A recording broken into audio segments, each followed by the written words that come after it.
bless. Pray for those who are suffering, those who are in need. We pray that in our gathering we have the opportunity to find comfort, to find a road ahead that allows us all to benefit from life living. And I pray we pray. I put it in.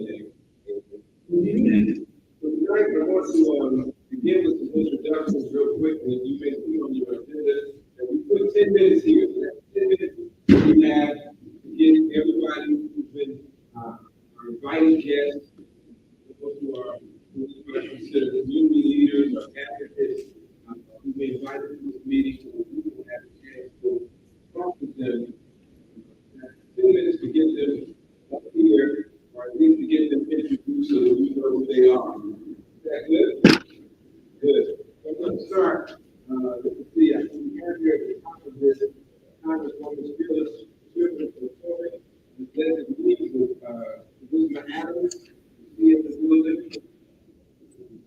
So the guys who get he's coming great. So you said it's the Congresswoman. Thank you. Elizabeth Adams will be with us. And then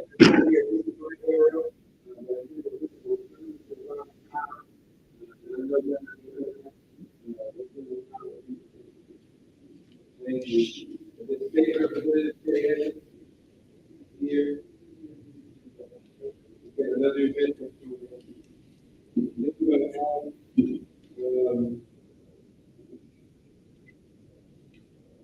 Commissioner Kathleen Ward. Commissioner Matt Bernard.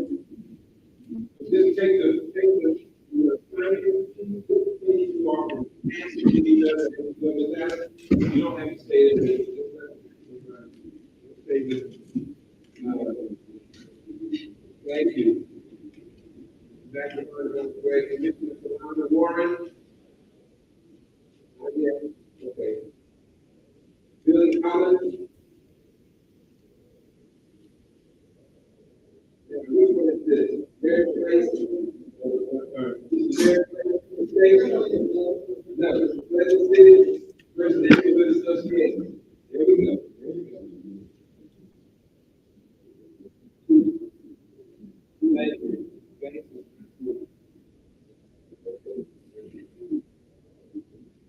And that's for legal basis.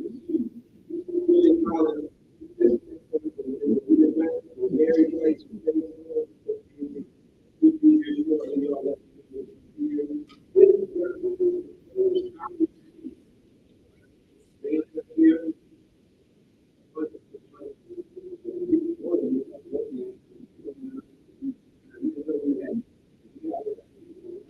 Thank you so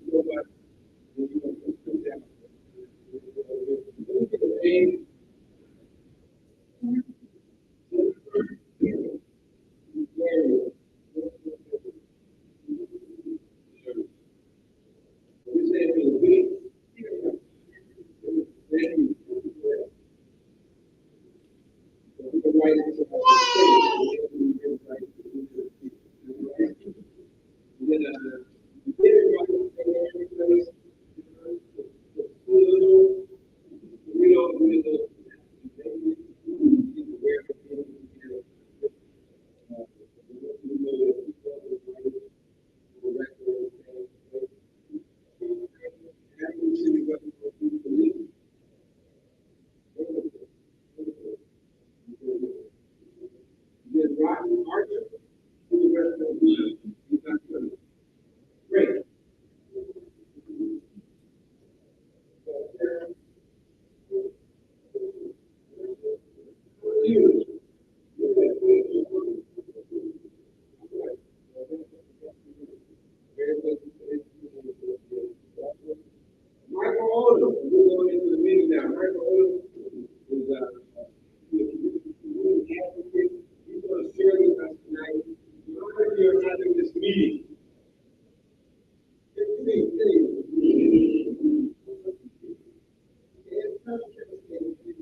considered outside buildings, building. It's a neighborhood that my wife and I, my wife is 33 years, and grew up in as well. So we both have a passion for the community. We really care about it. And then I'm related that recently so many residents are moving to the area. We actually have approximately 40 new residents because they're moving to property owners. People that have invested in this community, pushing property in this community, they'll be paying taxes in this community. And they came here chasing and actually accomplishing the American dream of homeownership. Unfortunately, that dream currently is being actually fulfilled.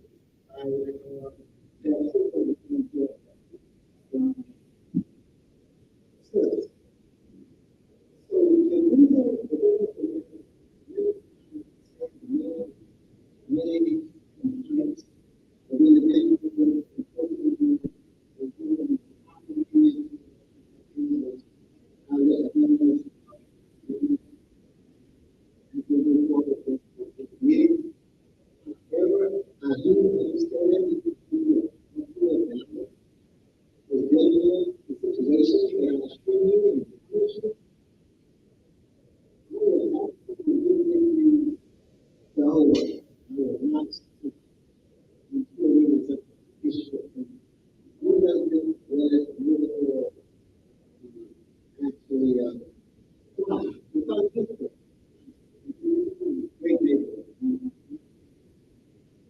with that,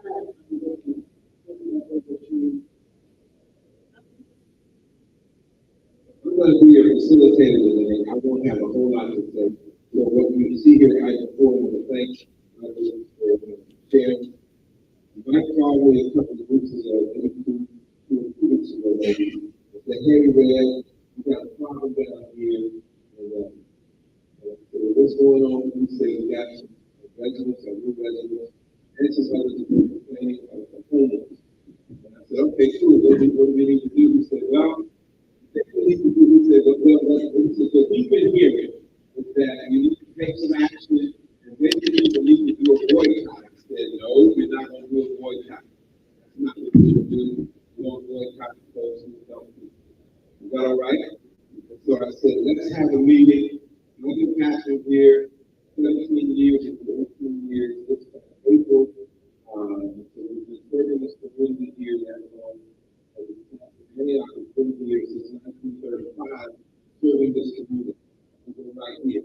And so, no better place to have a gathering together conversation where we consider to be common ground, where we all can come and share our concerns with those who have perhaps the means, the authority, the wisdom here, the vision to help us address this issue. It's not a new issue. And so I want to say some ground rules for the community dialogue. Ground rules for the community dialogue with the body for you to come down with time for you to ask a question or to make a comment. We're allowing about 45 minutes for this part of the meeting, so that once you have a chance to express the neighbors, the those who are part of the community, your concerns to these who gather here, for those who are listening, that gives you an opportunity to do so. We're asking you when we do come down, that we want you only to be down with 2 to 3 minutes maximum. Is that okay? Yeah. Because we don't want anybody to do any grandstanding tonight, right? I'm the one in the sanctuary who talks the most all the time. So I'm not preaching. So that means no one's going to preach to me tonight. Is that okay? So you have something to share. We want you to share it. And then expeditiously, we're going to ask those who are gathered here to listen to what it is you have to say. I'm going to ask them to hear what your concerns are and then be able to answer accordingly. Is that good? Is that okay? And so we want to allow that. And so we have those are our ground rules. We ask you to be courteous to one another. We ask that because we're not a choir tonight, that we'll ask that if you're not speaking, we're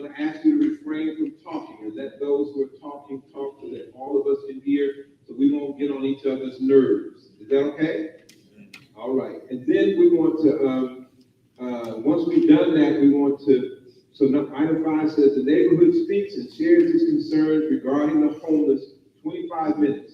Number 6, responses from our community, state, local leaders and representatives, 25 minutes. So they collectively, that brings us to 50 minutes. And then possible solutions, formation of working groups. This is not just a monologue, this is a dialogue, and this is not just a monologue and a dialogue. This is an opportunity to form some working groups so that we can then follow up this conversation and perhaps move ahead. You heard Mike Odom say that this will perhaps be an uphill battle. It's not a new concern for the community. It's a concern that has been a part of the community for years and years. And so it's time to have this conversation. This may not be the first time the conversation happened, but we can't live in the past. Is that all right? Amen. And so then we'll look at possible solutions for formation of working groups. Now, item 8, next steps, and then adjournment. We're shooting for 8 o'clock. Anybody who want to stay here longer than that? If you need to be here longer than that, we'll have a meeting after the meeting in the parking lot. Is that okay? Is that okay? Is everybody good? That's fair. Am I leaving anything out, Mike? Is that pretty clear? Wonderful. So now we're going to ask for the community, the neighborhood, those who live and reside in the Pleasant City area. Let's hear your concerns regarding the homeless.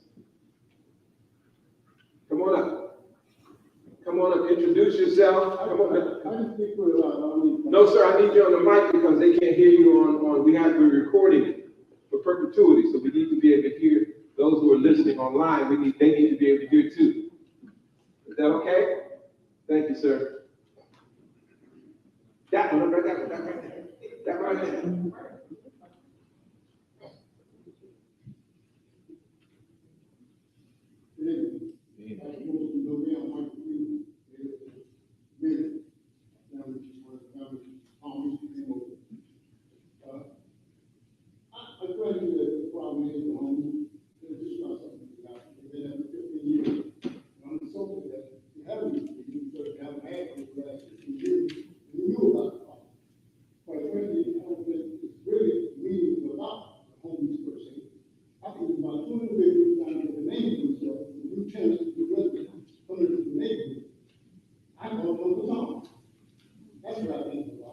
Talking to Mike.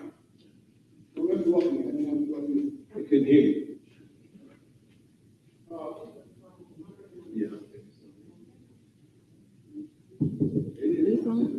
You just gotta talk. It is up. So the issue there is, homeless not going anywhere. I never said it's going to work. The real problem is feeding. If you don't feed them, they won't be there. That's just the bottom line. As far as orders, I think they want to make a name for themselves. They do like for years, go around and clean up the yard and stuff. My neighbor, they don't talk to her about homeless. She go right across the street from me. But they still, now that we have new people moving in, they been there for years. All of a sudden they want to make a name for themselves. No, I disagree with that. Now I'm talking. Thank you, sir. Thank you, sir.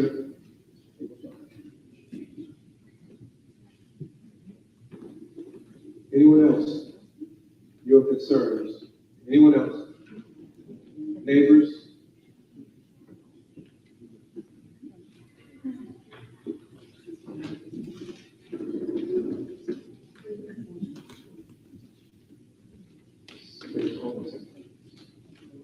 You say that, just hold on.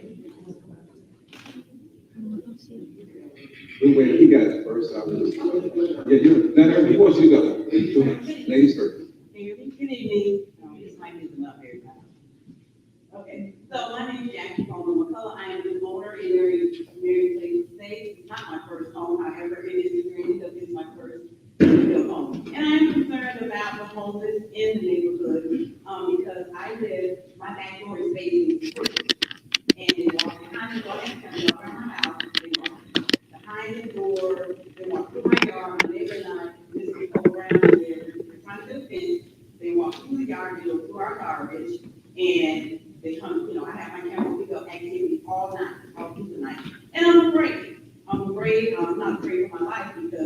I am protected, however, it is a concern of mine of the homeless. I'm not sure if someone's here representing St. Anne's, I didn't hear anybody say anything when you called that person's name out. However, I understand there is an issue, and I'm being patient, however, it needs to be addressed.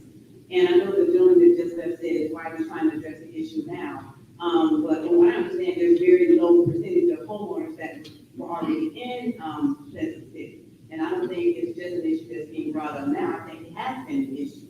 But my concern is that when and if something's gonna be done about the homeless, because, like I said, they go through my garbage, I have it on camera. I haven't addressed the police department, I've been told that we have to communicate with the police department and upload our videos, which I will start to do, because I know that it takes a village. It takes a group of us. It can't just be me, it can't just be my neighbor, it has to be all of us collectively making a concern and making a complaint. But my question to the panel, whoever is available to assist and do something about it, when and how is this gonna be addressed? Thank you. Thank you. How you doing? You well? Okay.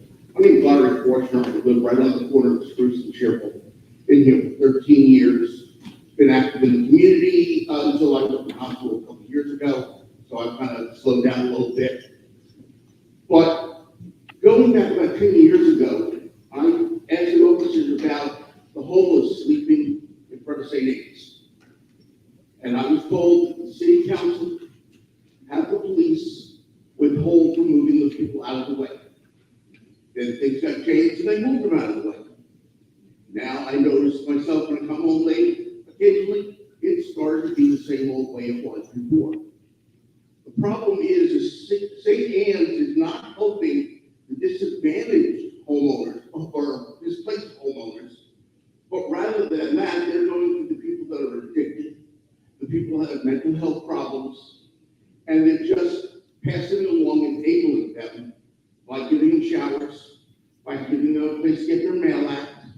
I don't know if they still do the bus pass program, but they just have a bus pass program.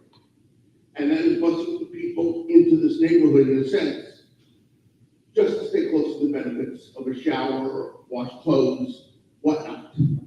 St. Anne's has got to do one or two things. They either need to cut loose and move someplace else, or they need to adjust the problem in the way that it is and get the people that need their help there, and those that don't want it, we don't have something to help them with, because they got to live by the rules that we set forth.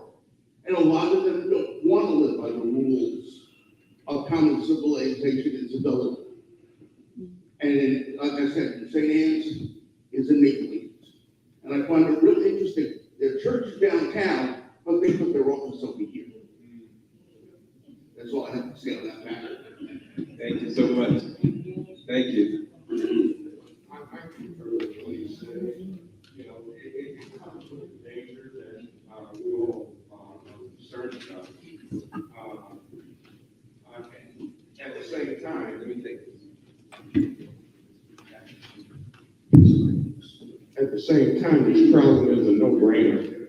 I don't think any of us, whether you live in this community or not, would want this blight in your front door, in your yard. This is a no-brainer. We all should be on the same page with there's got to be a remedy for this situation. God bless and God have mercy on those people who might not have the wherewithals that we may have. But there's got to be a remedy and a solution to help this blighted community that's trying to do the best that they're trying to do. And we're at a crossroad right now. And this crossroad is time for us to make progress for Pleasant City. I don't know if anything have been, initiated like what's coming or what's here right now. And we have to strike while the iron is hot and make Pleasant City what it can be and what it's supposed to be. We have historical family members who have passed from years ago, who have done the best they can. Now, it's time for us to take the baton and move Pleasant City along. And we need the help of all hands on deck. Whatever you know you can do, you need to be doing it. Whatever you know you can do, you need to help this community. We need safety for the people walking through here. I happen to talk to a lady who's been here, Ms. Juanita, been here for years and years, walked with her walker. She should be walked with assurance that she's going to be safe. We need the presence of the police department. You all know what needs to be done. So I just suggest and hope and pray that all of you do what you can do, and us homeowners will do what we can do. Thank you. Thank you. Anyone else?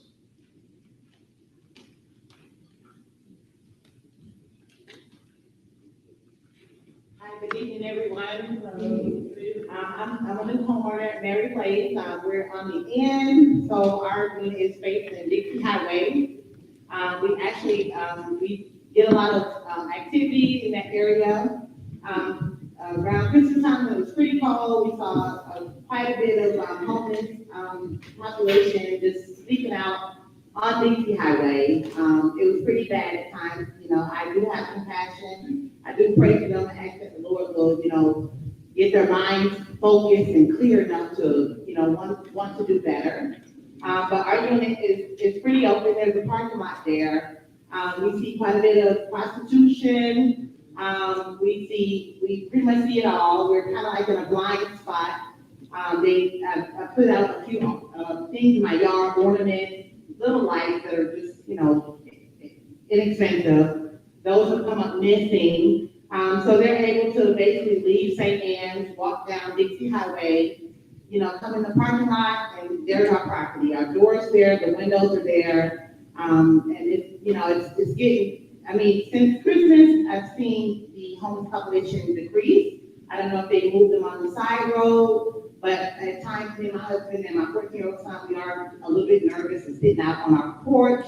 You know, this is our first time owning a home, our first time ever. We were very, you know, grateful for the opportunity to purchase a home, but we are definitely, you know, feeling unsafe that, you know, there's actually prostitution, drug sales, you know, people sitting out in the parking lot. You know, we have to call the cops a few times to let them know that they actually sit out in the parking lot. You know, whatever they're doing in the car, we turn our heads a few times, but there, you know, the last time I did call the cops to, you know, bring it to their attention that, you know, when we sit outside to enjoy our yard, you know, we want to feel safe and not, you know, have homeless prostitution going on right there under our nose. I also have addressed concerns to the code enforcement. There's two buildings. There's an empty parking, empty lot area with broken down trees. You know, it's definitely enabling, you know, someone to kind of sit there and kind of, you know, stalk out on you. It's open there. I've called code enforcement. He said he's gonna address it. I called him twice actually. And there's a building of old mechanic shop that's sitting there. Also enabling, you know, a dangerous situation. You know, people can be sitting there watching you come in your door. You know, thank God nothing has happened so far, but me and my husband, we're definitely, we're going to protect ourselves, our property, and our son by, you know, by any means. We don't want to be violent, but, you know, we're not from here, we're from Delray Beach. But we're definitely concerned, you know, as new homeowners and afraid at times. You know, just knowing that someone can be kind of lying on you, waiting for an opportunity. So we definitely hope that the city commissioners, the police department, we know you guys work very hard, we appreciate your help. We're just hoping that we can come to some resolution and get the homeless population under control, because it is an eyesore. And when you invite guests over to your house and they're coming in and they're seeing all this activity, they're like, okay, what you guys buy into? It definitely needs to be brought under control. I do have compassion. I'm willing to help with, you know, whatever type of means we need to, but we definitely want to feel safe and protect our property. Because this is our first opportunity as homeowners. So we appreciate whatever police can do.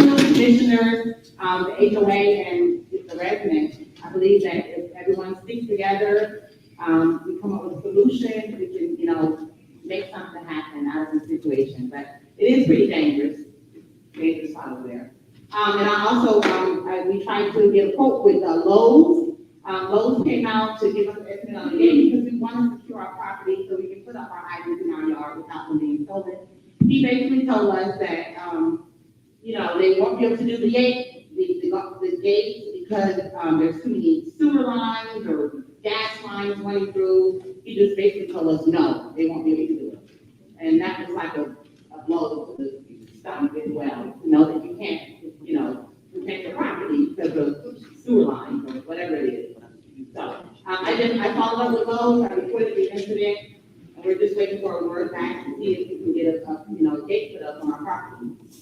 So, I appreciate you guys for coming out tonight. Thank you. Thank you. Thank you. Thank you for sharing that.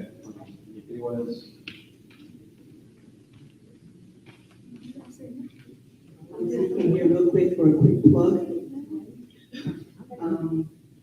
I am really excited that there are so many people here tonight representing Pleasant City.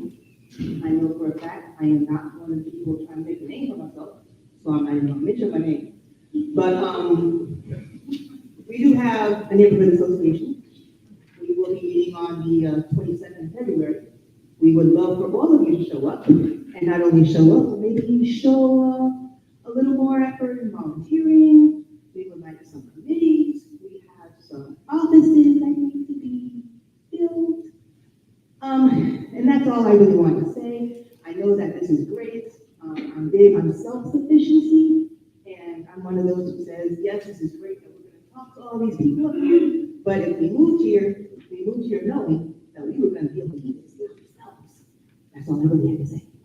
Before you go, share the neighborhood, where you can go and sign up the online thing. Why don't you share this? Because we got a website now. Good. All right, so it's pleasantcityfirst.org. Feel free to click on that, and the information is there about our meetings. You can fill out so that we can give you more information by email, and that's really all. Oh, so this meeting will be at the Mary Place Apartments meeting room, 451 Cheerful Court, February 22nd, 6 p.m. Please show up with solutions and trying to join a committee, an office. Bring some solutions, please. Thank you. That's what I got. Thank you. Thank you. Yes.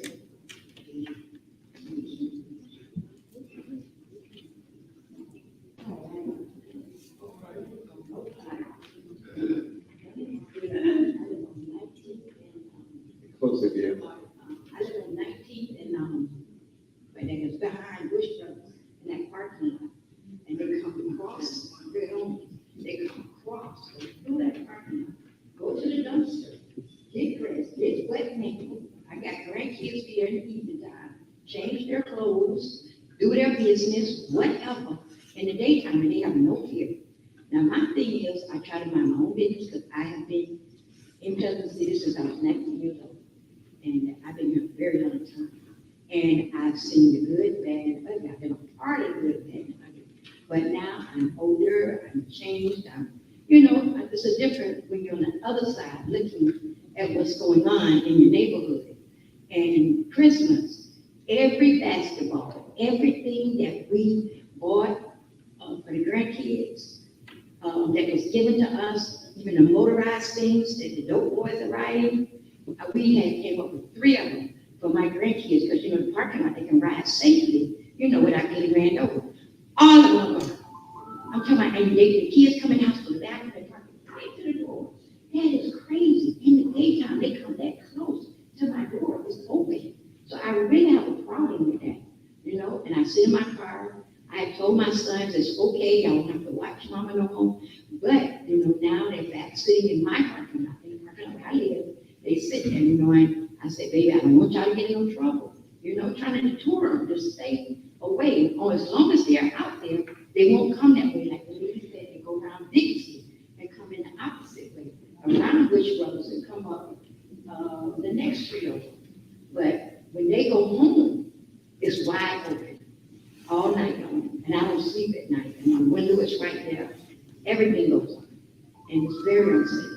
And I feed the homeless, a little organization, where we feed them with Flagler, down by, Curry, Commander Street area, you know what I'm saying? So I hear people saying about the problem, we feed them, but you know, they don't be there, they meet us there.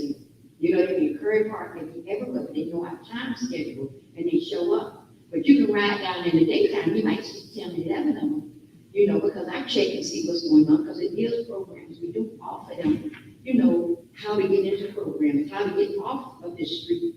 But the ones that are in their right mind, you know, way, I don't know what they're going through. We have a mental illness problem in the world, and a lot of it right here in Pleasant City.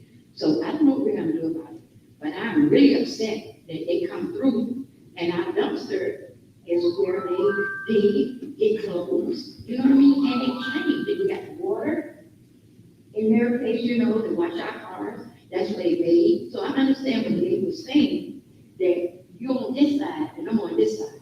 So they, you know, we see it all. Yeah. You know, and at first, we used to have security. When I first was back there, I lived on Lion Court.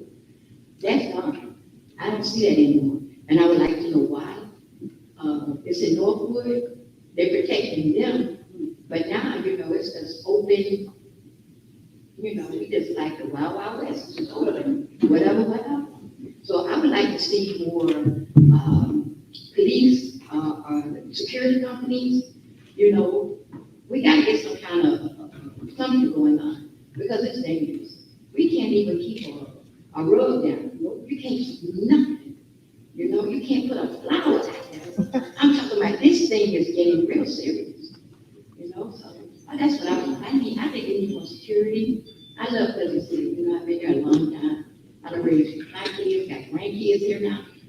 And, you know, I'm here. And, you know, I've seen a lot of good changes. And what you got me back in here. And thank you for letting me.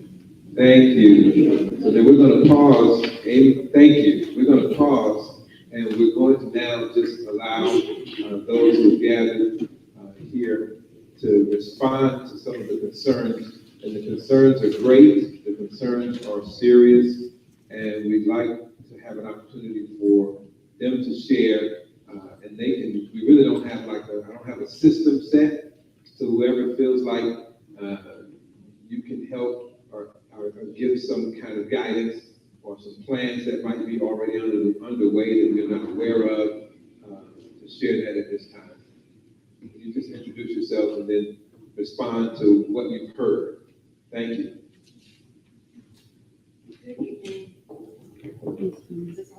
Yeah. Okay.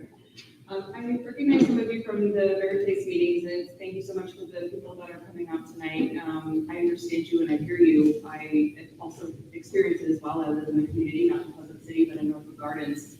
And I've had numerous things happen, from my lights being stolen to waking up and having someone in my front yard on multiple occasions, utilizing the city services for homeless and getting them coordinated. So I say that in the sense that I'm with you on that, and I feel the frustration, and I'm not directly next to it, so I can't imagine. I can't imagine what you're going through, and I hate that we have such a great facility, beautiful new homes, and such a great opportunity to have a new home and a new start, and it's being tainted this way. And so I do really want to apologize for that. Because I knew that the director wasn't going to be here tonight, I spent my morning with him yesterday at St. Anne's, almost 2 hours talking about ways that they can help and be better community members, because some of these homeless are community members, and some of them are not. And, you know, to the gentleman who said that there are some who are bad actors, absolutely. And there are some that they've had to ban from those facilities because they are bad actors and they don't want to follow the procedures.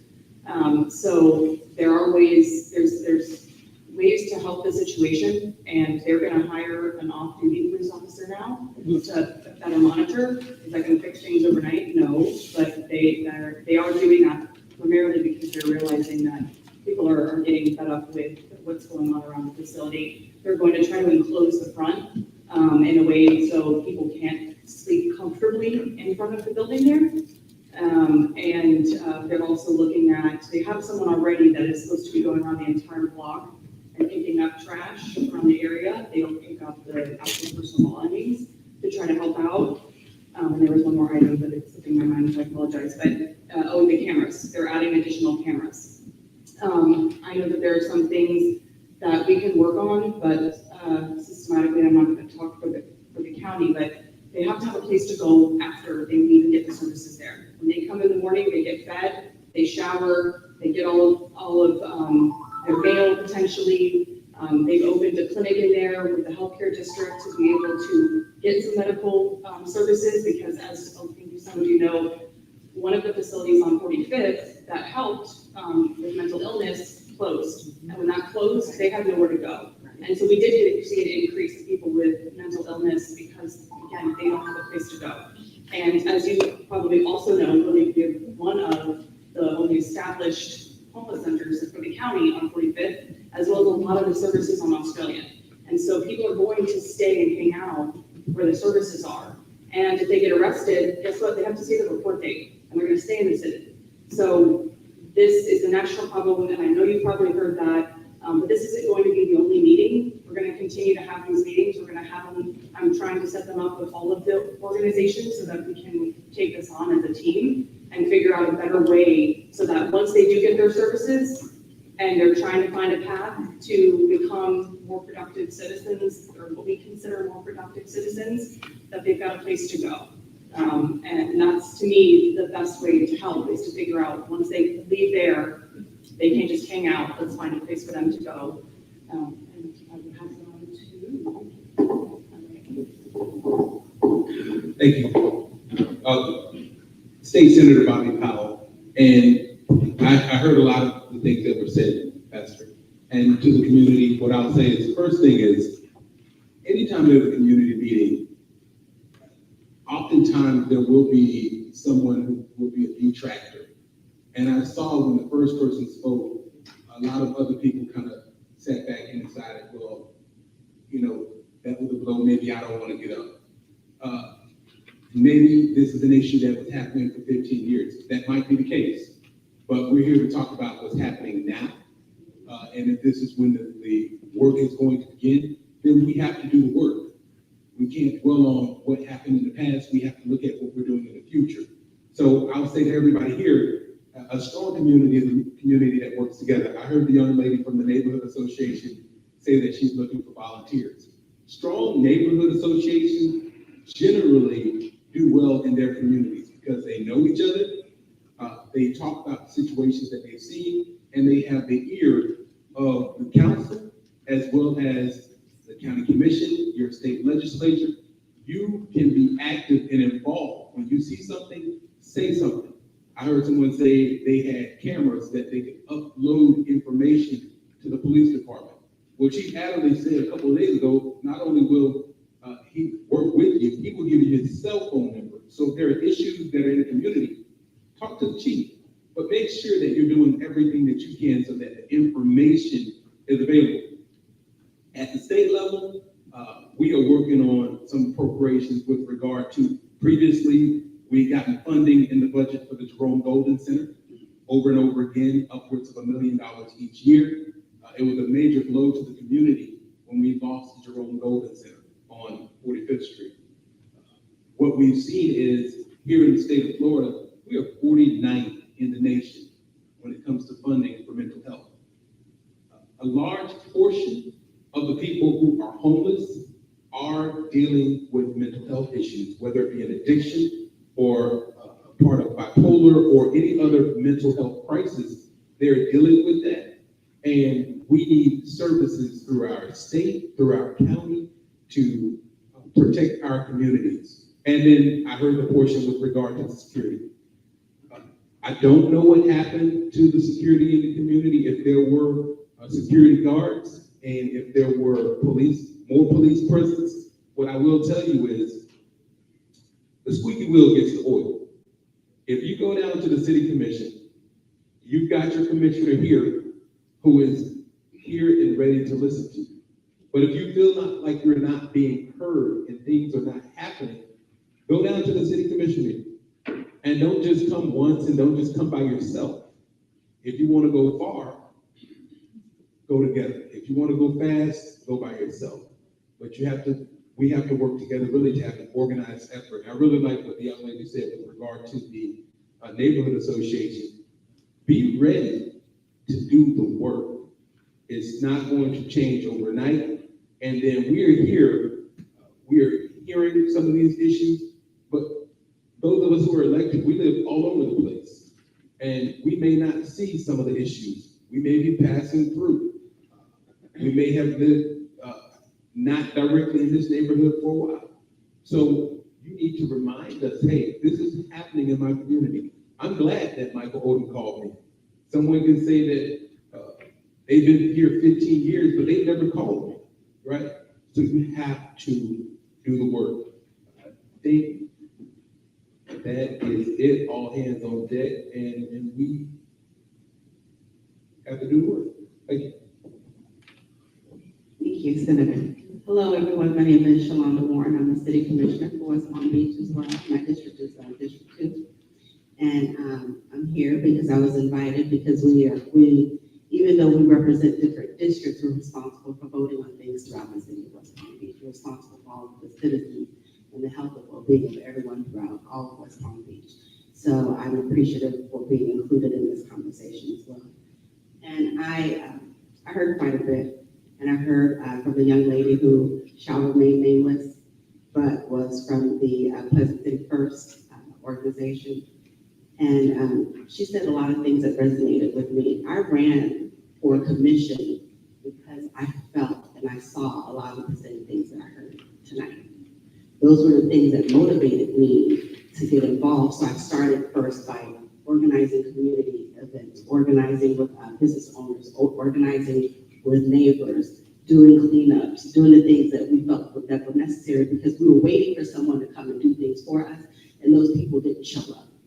So we knew that we had to take the action and initiate the work ourselves, but we also I began to have relationships with different city commissioners, and I would meet with them one-on-one, I would call them on the phone, I would tell them the different things that were going on, and I became more and more involved until I reached the point of becoming a member of the dance. And I will encourage all of you to participate in the community and bring forward the things that you feel and that you see and that you hear, and that you share those things. It doesn't have to be something big that happens. It can be the small things that happen. But that relationship, staying in touch, staying in communication, letting us know what's going on, because sometimes if you don't experience things firsthand and you don't see them firsthand, you don't know that some things are happening until somebody brings it to your attention.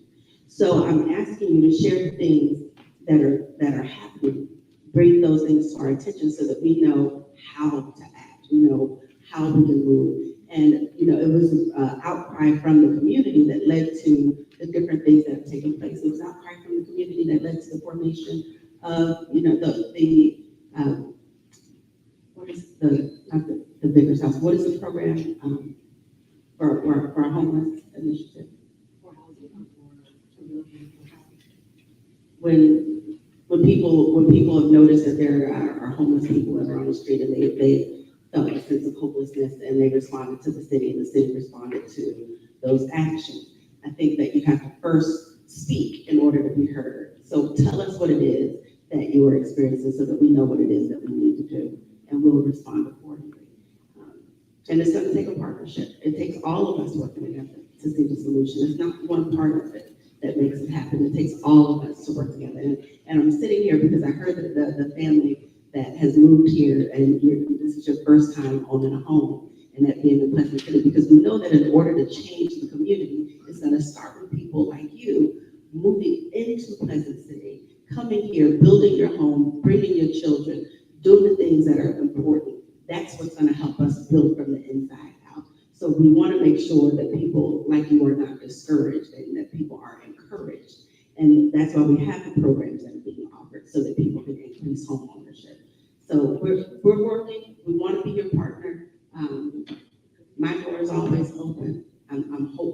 that people know that I'm here and that I am us, that it is not a you and me, that it is an us, and that we have to work together in order to make sure that Pleasant City is, in fact, the home of a street called Cheerful, and that we understand what that means, and that we know that that there's so much more to that. So I'm not going to say more. I know that Commissioner Bernard has a lot to add to the conversation, but I would like to carry on the conversation about what happens with security and why security stops at one street, and then the crimes or the feeling of not being safe happens on the next streets over. So those are some things that we as a body have to take back and really explore and be honest about. What are we doing about that? What are we doing about where the barriers are with where security is? And how we make sure that we're addressing that for all of the streets and the people in our downtown area where we know that homelessness is an issue. Listen, as we're hearing these comments, one of the things that we put on the agenda, and I hope we've addressed some of the concerns that have been stated, but one of the things we're down to a point now where we need to ask, what would Pleasant City look like without St. Anne? And how can the community and those in leadership come alongside St. Anne to envision a programming that's really going to address the issue? I've had the privilege of serving a congregation in Miami before I became the pastor there. I was an evangelism pastor in Miami. I was responsible for outreach, and down in Miami, downtown, and as someone's already stated, this is a problem around. It's an issue. I won't even call it a problem. This is an issue around the country and around the world. Everyone tackles it differently, but some really try to tackle it. I heard our state rep share that there were appropriations for the 45th Street, the Jerome Golden Center is no longer there, right? And so what's the conversation about a new home for St. Anne? And you had a chance to talk with the director. What's the conversation about possibly a new home? I said to a developer in a community meeting, I think they're asking you, will you help them deal with this issue? So what would that look like?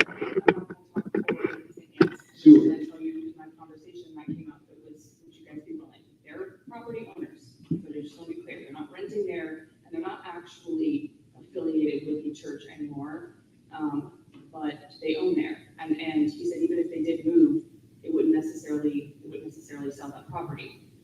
But they were willing to have that conversation. You've got to find a place for them though, near services. It's not like you can send them out middle of Belle Glade with nothing around. And so it's a conversation, and I had it with him, and that's why I said we're going to continue to have meetings. I'm really sorry that he's not here. He had a family medical emergency, but yes, it is a conversation that they are willing to have. But I will tell you, the stuff that goes on inside the building, that can't be what we're upset with. It's just what happens outside the building. Because what happens inside is they're getting services that they need, and they're getting a place to get their mail, find their way, get medical help, do the things that they need to do again to rejoin society well. So I want to make that distinction because I know it's frustrating what happens outside that building, but what happens inside that building is impactful for those lives, that the people that repeatedly use those services. Good evening, Jennifer Ferriel, Director of Housing and Community Development. Thank you for giving me the opportunity to talk about just some of the solutions, because that's what we want to address. What are the solutions and what can we do to address the issue? A big part of our job and what we do in our department is to develop affordable housing, to create homeownership opportunities. And we know that in this community that has been a great or a big priority, and we've been able to do that. I'm happy to hear that we've had 42 new homeowners in Pleasant City with the support of the CRA and all the other organizations that are here. So Pleasant City is changing. But I will tell you, and as Commissioner Ward alluded to, we Unfortunately, or fortunately, or unfortunately in this situation, we have a lot of services in West Palm Beach. I'm obviously, constantly being asked, well, why is there no homeless in Boca? Because there's no services in Boca. So we have all of the homeless, services that are in the north end. We have the homeless shelter that's here. We have a beautiful waterfront, all the businesses. So if you create, they will come, and the individuals do need the resources, and we are in an area where there's a lot of resources that are available. I want to answer the question in terms of, and I'll talk a little bit about what the city is doing with the support of the county and other organizations. I can tell you firsthand that State has been approached by private developers to purchase the site, and they have received assistance to relocate, and they did not want to move in that direction. And that I can tell you with certainty. Is that something that could change in the future? Yes, but they don't have to sell the property. They don't have to. We can't force them out of our city. They're providing a service that is needed. All we can do is try to address the issue. I will tell you that St. Anne is not the only issue. There's also right across the street, there's a group that does feedings at night. So the individuals are getting breakfast and lunch at St. Anne, and then across the street after hours, there's food from another organization that's just feeding them. So there's a lot of other things that are happening. It's not just St. Anne. And yeah, we have to talk a little bit about the feedings as well, feeding on the weekends, feeding without working. Allie, who is here, who's on the homeless outreach team, we want to work with you in case that there are feedings that individuals would like to help with. Let us find another mechanism as opposed to showing up at parks or just showing up in specific locations. Because again, what that does is that attracts more of the individuals, and if we don't do it in a systematic way, it's going to continue to create issues for the residents. But I want to talk a little bit about what the city of West Palm Beach is doing as it relates to addressing the homelessness. We have about 10 outreach workers that work, or 10 full-time equivalents that work with various nonprofit organizations, various organizations such as the county and Community Services Department. We have a housing stabilization program. And last year, I believe we have housed 180 individuals. We have a program that if we want to reconnect a loved one back home to a loved one, I mean, we've had individuals where, like in Hawaii, we relocated individuals and reconnected them with their loved ones back home. We have worked really closely with the police department when we need to. So the goal here is, and we also have developed a lot of affordable housing in our city to be able to house these individuals, because at the end of the day, they do need housing, and we do need to find a location where to place them. One of the other things that we're working on with the police department is to identify areas where there's a lot of homeless population and put cameras on there. So we put cameras on there, we know when there's a high concentration, and then we can go out there and try to help and try to relocate them and offer them the services that they need. So there's a lot going on. I'm happy to give everybody my contact information. And we can have a continued discussion. I know there's a lot of other folks who'd like to speak, but there is a lot of things that are happening in our community, and it's not a one-size-fits-all. We are going to have to get creative and continue to attack the issue. Thank you. We're gonna allow, what's your name? That's what I thought. Yeah, Mac Bernard. I had a hand up here for a question from the floor, and then we're gonna allow you to speak. So good to see you. Good afternoon. It's not necessarily, it's pretty much something in the stadium. It's so easy to pass the blame on security. As you can see, we here right now. Hi, we're security. Thank you. I'm Brittany, this is Joshua, and that's Anthony. We take this situation very seriously, and it's a little frustrating because it's so easy to say we're security. Everybody wants to be security. Most of our incident reports comes from here. Most of our trespass comes from this area. Countless times how we trespass because it's coming from your guys' program. I have to walk over personally to talk to some of the workers over there, so we come together and try to come up with a solution. All hands on deck. I said, can you punish these people for leaving the food they take from you guys, they dump it over construction sites where they just building? Nothing has been done. So many times I'm out of watch, I have to call for a cop to come out there and trespass people and waste our police power and time when they take care of something more seriously. So many times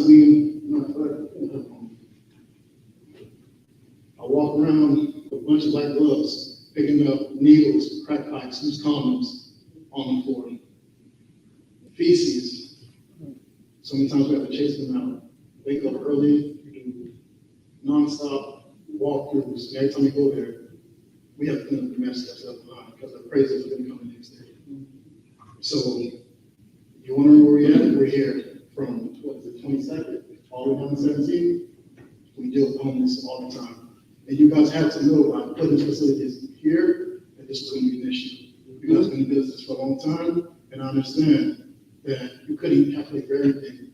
But to say security's not doing nothing, where's security, we got security, that is a lie. We have plenty of business reports, timestamps, photos, everything in those reports. Matter of fact, when we're done here, we gotta go over there to make sure that nobody's doing it. And some of the residents have my personal number, so if you do not have it, see me before you leave, so that you can call us directly if there's anything. We're not perfect, I understand that, but please, Understand. I understand you guys have to take accountability. And there's only 2 of us in the morning. Okay? We're West Palm Beach Housing Authority secure. So any housing authority properties, we're secure. And I don't know if you guys know this, but there's over 16 properties that we own. And again, I'm saying it's only M&I in the morning. So we're rotating, getting the incident reports from Mary Place, Pleasant City, but we also have to go on the west side, which is a whole other direction from here. No, we're driving. For So sure. we get off on foot patrol, we walk through the alleys. Yeah, we walk through the properties. We pick up all the items we see on the floor, we try to deter broken bikes, we put it in the pickup truck, we go discard them properly, we do all we can. We escort people off the property. In the mornings, yes, ma'am. We're letting you know, we're letting you know that we're stretched thin, so if you don't see us as often, we're here. We're just trying to rotate so that everybody gets a piece of place. Yeah, that's the issue, we're spread thin, right? So, That's the issue. what we're saying is, this is what I'm saying. Mary Place gave a lot of our attention. We pass through Mary Place daily, during the mornings, during the afternoons, evenings, and nights. We have these reports to prove it. We do our jobs. So, I understand everybody's frustration, but it's a little frustrating to me because everybody think, okay, let's just say security, that's not gonna solve the issue. But like I said, I actually walked over there, met some of the counselors over there, try to talk to them, so we come up with some type of plan to combat that, nothing ever happens. And we take it so seriously, that's why we came to sit down to hear some concern, to hear people complaints, and see what else solutions we can come up with. So, thank you. Thank you all. And then thank you. That's wonderful information. Yeah. Thank you very much, Pastor Carroll. My name is Mac Bernard, County Commissioner for this area at District 7. Chief Adderley is here, and Chief, working with, as typically we have task force, and we have gang issues, and whatever assistance that's needed. Like we have our Palm Beach County Sheriff homeless outreach team. We look forward to working with the chief, whatever resources that we can provide to assist in regards to law enforcement. We'd love to work with Chief Adderley, working with the city, our community services department, pretty much on a weekly basis. We get calls in regards to coming here to Pleasant City, someone needs assistance. So pretty much on a weekly basis, we're providing assistance. Our office is working with residents to try to provide assistance to people who need those assistance. So what I'd like to do is to bring our community services director, James Green, to really work with the city to see if we need to provide more resources and more bodies to help the city to address the needs here. In regards to homelessness, the issue is the mental health issue is really important that we have to deal with. I'm glad that I see Carlos, who's here. Carlos is, if you can raise your hand, you probably don't want to be recognized, but he's on the healthcare district. He's on the board of the healthcare district.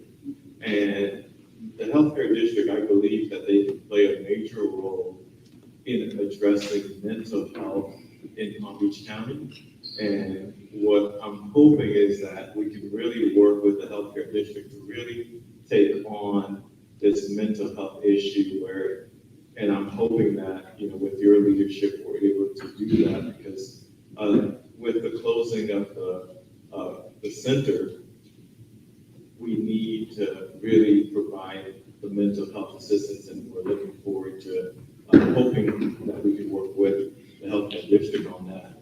The county recently, we did a groundbreaking for transitional homes, where we're going to provide folks like up to 24 months of transitional homes, so that way to get you to the next level. And also, we're opening a homeless resource center in Lake Worth. It's being in construction right now, so to hopefully alleviate some of the pressure that's going on in West Palm Beach. So it got backed up a little bit because the residents sued the county, and so that's the reason why it slowed down a little bit, but it's under construction, and we're hoping to open that second resource center. And then also, we've been working very closely with the city on affordable housing in the area, so anytime that there are any opportunities for affordable housing here, we're always looking at the city. So I'm sorry that I was a little bit late, but I had to pick up my daughter from school, but I've got to do my daily duties. But I am here and I want to hear the concerns, and then whatever that we can do with the county and all the resources that we can provide, we want to help the residents here. Thank you. I want to hear from those on the opposite side of the table. How you doing? My name is Bill Holland, the president of the Neighborhood Association. I'm very optimistic with the turnout we have because for a long time, we didn't have property owners in Pleasant City. So most of the tenants, people that live in Pleasant City were residents. And as you know, if you're not invested in the community, you don't care about the community. But I feel like with the new, especially Mary Place and the homeowners association with the people moving in, we can get a lot of things done. Because we were around a long time, when we had the organization, we didn't have any participation. In other words, it's like one or two people. And we're glad to see we got the property owners, we had to solidify together and get things done. And we've been concerned about the homeless and everything. We have like certain visions. One thing, we're trying to get more commerce on the corner of Dixie, so I think that can help alleviate some of the trespassing and crime. And we also work with the police department, of course, clearing up the drug traffic on the corners of Pleasant City, and also just recently 15th Street. So we need your involvement and engagement, and like the young lady said, our next meeting is the 4th Wednesday of every month at Mary Place right now. So come in and sign up to participate. Thank you. Thank you for inviting me, Michael, and 30 minutes before I got here. But it's good that we have these type of meetings and having these open dialogues, because everyone seems to come in and they have some concerns and we need to talk about them. One of the things, and I have to echo, is the security that you talked about. The police is not going to be able to solve the problem. We can arrest these individuals on some very minor offense. They're going to be out in the street the next day, even if they even see a judge, because they normally, when they get to the county courts, they realize how minor these violations are. They release them on their own department. So sometimes when people say, you know, we got this homeless problem, they're committing crime, you know, we have to take some time here to kind of educate the community that they're not really committing crimes. You know, the homeless individuals have every right to be in certain public areas. And for some people, they see it, they think it looks really bad, and they think that the big bad police are going to come in and scare them away and arrest them. And it just goes to a cycle that really goes on and on and on, and it's just never happening. The people here that sit at this table here and listen to the resources that Jennifer Ferrios bring to this neighborhood is huge. I mean, I see it on a daily basis. I think what the security team here does on a daily basis, limited to what they can do because we have the same limitation when it comes to enforcement. I think we're all working together well. I mean, are we making some progress? I say yes, we are. Is there room for improvement to make it better? Absolutely. And I think that these discussions that we have like tonight kind of help us put these maps together and we move forward. And I would say that the more we do this, and I always also say that, we have a monthly crime meeting.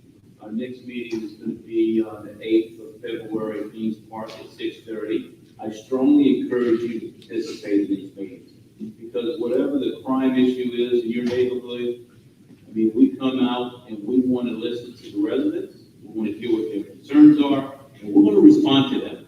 If you come in and you say you got a problem with drugs in your neighborhood at a certain location, we're going to have an answer for you. But we're definitely going to respond to them, and if they're committing a crime and we can effectively make arrests, we will. And when you talk about homeless people committing crime, if you look at these incidents, if they're actually committing crime, we're going to take enforcement action. But I got to tell you, that most of the complaints that I've seen and the complaints that people are looking for the police to come out and, as I would say, being the big bad police and scare them away and arrest them, sometimes we really don't have the authority to make the type of arrest that you think. But I do think that we owe you an opportunity to sit and explain to you why we can't. So we're here to have to answer those questions and make sure you don't leave here without an answer. Thanks. Hi, my name is Bernita. I am acting president of the HOA. FYI, I'm grateful. I'm very happy that I was one of the first homeowners here at Berry Place. I'm grateful for the opportunity that I received as a new homeowner. This is my first home. But with that said, that's not saying that I have not grown up in West Palm Beach or Riviera Beach. I did grow up in Riviera Beach. I also worked with Dr. Lowe. Some of you know Dr. Lowe. I worked at the Jenkins House. If anybody's familiar with the Jenkins House, it's no longer with us. That's helping out kids what are in, it was a after-school program. Enough about me. Anyway, I also work with the Florida Photo News. Y'all, that's telling how old I am. I do participate in a lot of activities with the city because this is my home. I do scare away a lot of the drug dealers because I sit in their face and I preach to them, and I also get on their nerves. I walk around the area, I ride my bike at night, and I make sure that everybody knows who I am and that we cannot do it in my city, in my home in Pleasant City where I live. Also, yes, the homelessness is a very irritating and aggravating situation. Yes, it is everywhere. It's on 45th Street a lot, but it's mainly here. It is at Curry Park. Can we get rid of them? Yes and no. We can get them away from our house because we have our grounds law. Stand your ground. Make sure they know that you're all home, because I'm home all day. I work from home. But we do have, this is our city. It's not the commissioner. It's not the police. It's not the security guard. It's our city. It's our home. So I'm saying this to say, please, let us work together. Let us walk around our neighborhood at night. I'm strapped. I'm about to dumb it down. I'm strapped. I have my security license. I have my gun permit. So they know, don't play with me. I'm nothing to play with. I'm very nice. I'm very welcoming. But when it comes down to my house where I live, you're not going to be there. When it comes down to being on Dixie Highway, I apologize that I'm not there all the time, but I definitely tell them, oh yeah, you can leave. And I'm right in their face. So they don't like that, but it's a lot of men who want to fight women, and they are crazy. And this is why I have a husband who has a goal that looks like he's going to do something he's really not. But with that said, I need for us as a community, as 40 people, 40 homes strong,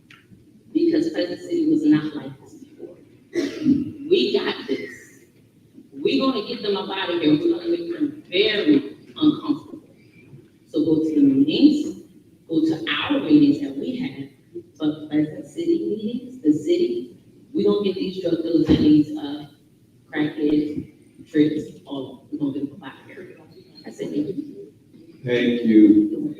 Public service announcement. Someone parked across the street at Mary Place.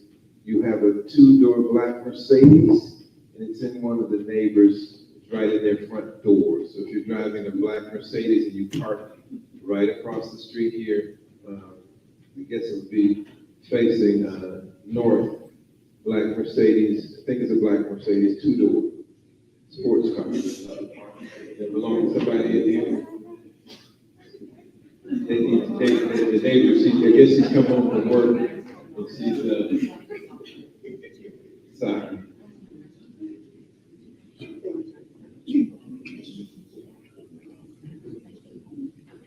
Okay, go ahead. I'm sorry. Yes, please.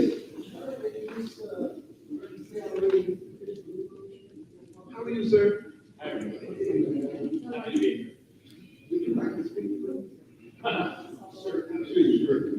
Well, I'm happy to introduce myself. One of the issues that came up was the security and the lack of security that patrolled Northwood and then come Right. into that city. One of the concerns that's the way.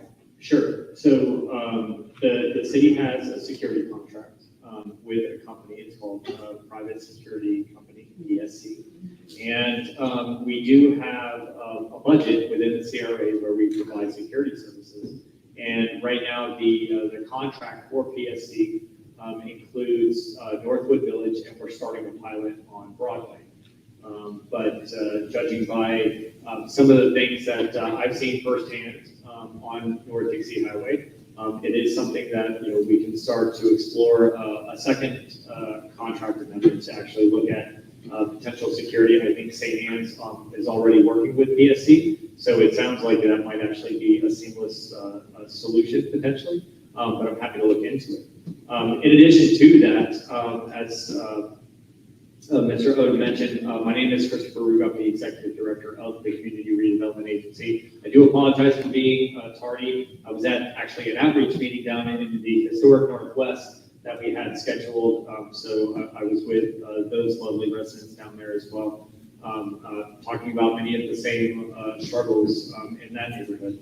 So as the CRA, many of the things that we're doing is to enhance growth and development along the corridor. And North Dixie, right around where some of the homeless situations are happening, is a key area of where we're trying to get investment and redeveloping and occurring. Pleasant City, and Mr. Holland is actually one of our advisory board members, and I work very closely with Commissioner Ward.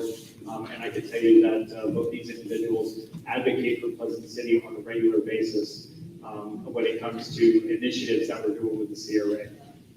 So I can get into some of the projects of what we're working on, but just I will say, without taking up too much time, because I think there's I'm not quite sure where we are on the agenda, but the CRA is an asset where it's more of a long-term fix to some of these things. We just creating more homeownership opportunities and more redevelopment opportunities for our community. There's a lot of new projects planned near and around Pleasant City. But we want those to be inclusive, and that is a primary goal not only of the CRA board and staff, but also the mayor and city commissioners. So happy to be here and happy to just talk about any solutions that we could be participating. Thanks. Thank you so much. Thank you. Yes, sir, please. Richard Riles, former commissioner, City of West Palm Beach, current county commissioner, District 7 candidate. I knew about this meeting at least 2 weeks ago. And we expected that the people from St. Anne's would be here. And what we've heard tonight is our electeds tell us that we need to organize better. We need to do more as a homeowners association. But no one is putting the blame where it lies. St. Anne's is a bad community member. Yes.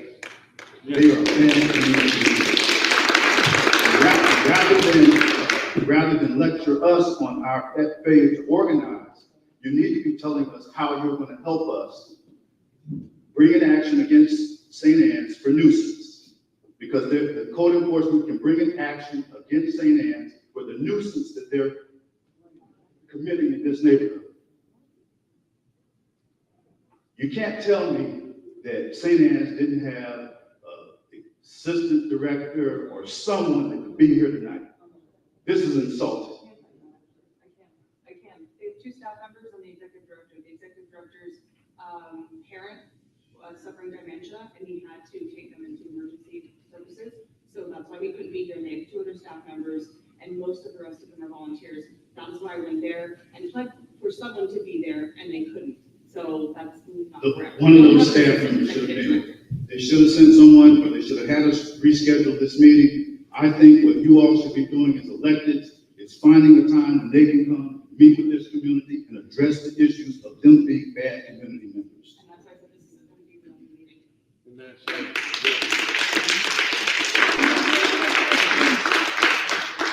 That'll, thank you, and that'll segue us right into possible solutions. Oh, go ahead. Can I just say something? Just last night, I moved to Pleasant City, and, I moved in October 31st. I had my gate up in December because of all the homelessness, all the people coming in my yard. Just last night, I took my trash out. I usually roll my trash out one evening with my 380 in the oven. I left it in the house. When I took my trash out, there was a tall man, taller than me with dread. He was walking down the sidewalk. He saw me take my trash out. He turned around, came in my yard. Excuse me, do you have money? I said, hell no, and he left. But if St. Anne's weren't there, he wouldn't have been there. That's how I feel. So y'all need to do something. Amen. Amen.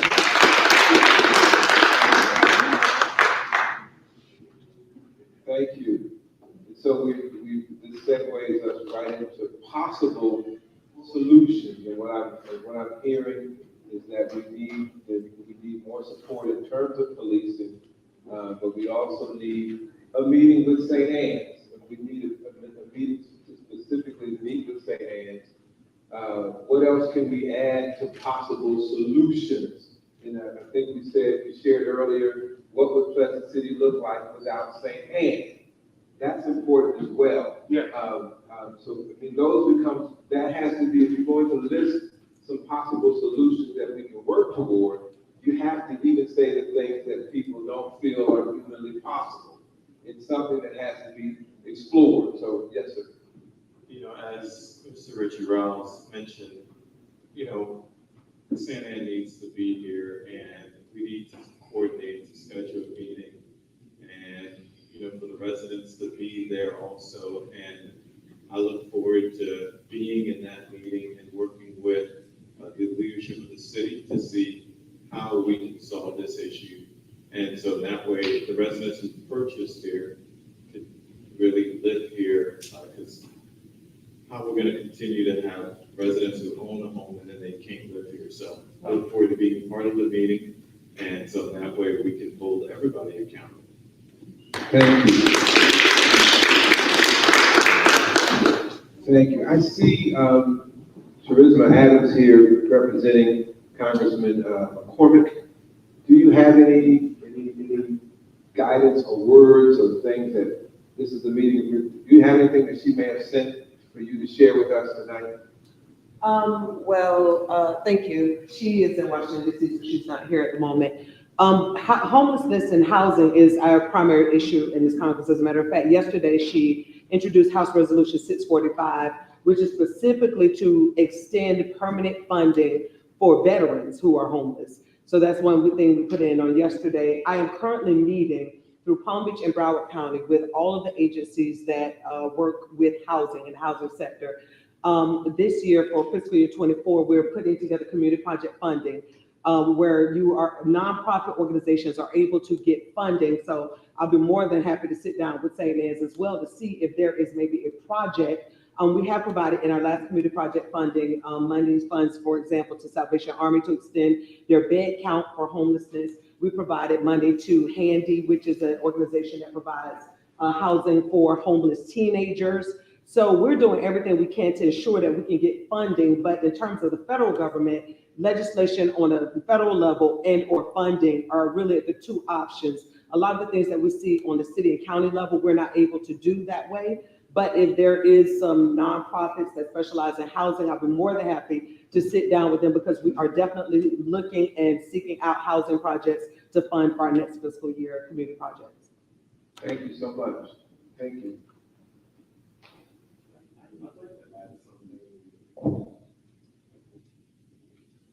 You know, thank you, Charisma, for representing Congresswoman Sheila Phyllis McCormick.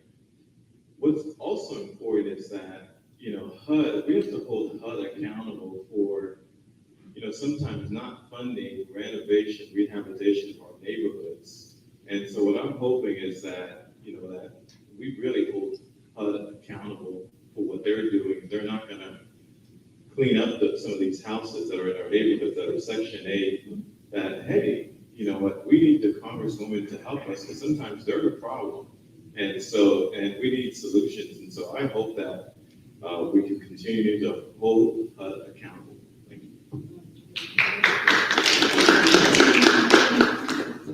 Thank you. There's a hand here.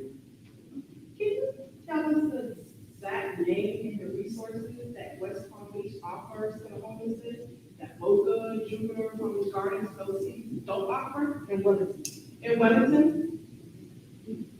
I'm not gonna compare every single city, but I will tell you just along I'm told Australia. that Yeah. West Palm Beach offers everything. They do 100%. So the, one of the longstanding only until more recently, the only county housing, for homeless is on 45th. Now they're opening new ones. They opened one out west. The problem is there's no busing. There's no free busing back and forth, so they don't want to go out west and be stuck out west. And then, as your county commissioner just said, they're opening one in Lake Worth. So that's one.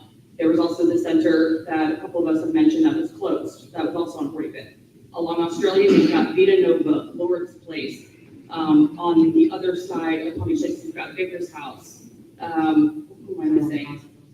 You have all the hospitals that are offering those services. There's housing on Broadway for young mothers, entry housing. I mean, you can name it along Australian. A lot of those services service county. And even St. Anne says a lot of their people come from Lake Worth for the longest time. And it even goes back to the feedings. How many churches go to Curry and feed? How many churches come across from St. Anne's and feed? And provide transportation to our area. So it is a section, we've got Tri-Rail on 45th. All of those things play an intense role into why it's concentrated right here. And that's why I deal with a lot of the same issues and I'm not going to say exactly the same because there's no comparison to being around the same street as where I am. But I have dealt with it because we are surrounded by all of those services. Got healthcare district right around. I mean, there's so many things within a couple blocks of where we are right now that provide for county services, not just city.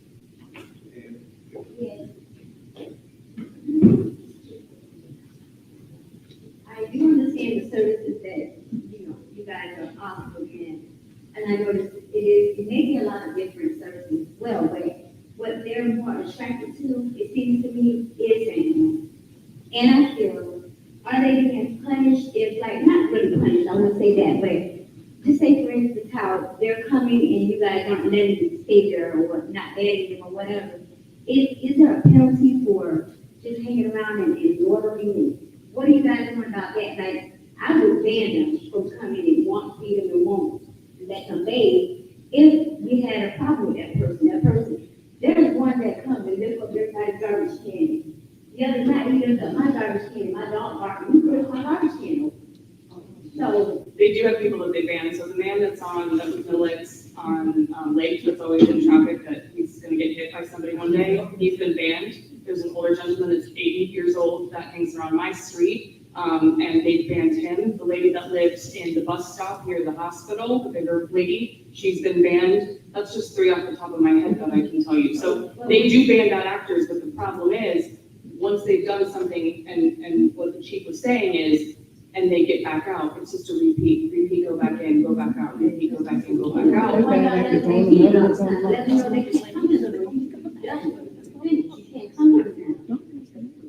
mean, that's how I feel, that could be a solution, if you're telling them, no more here, you can't come don't know, I think they're trying to get the community because it's right there and they keep on saying over and over, they keep out of money.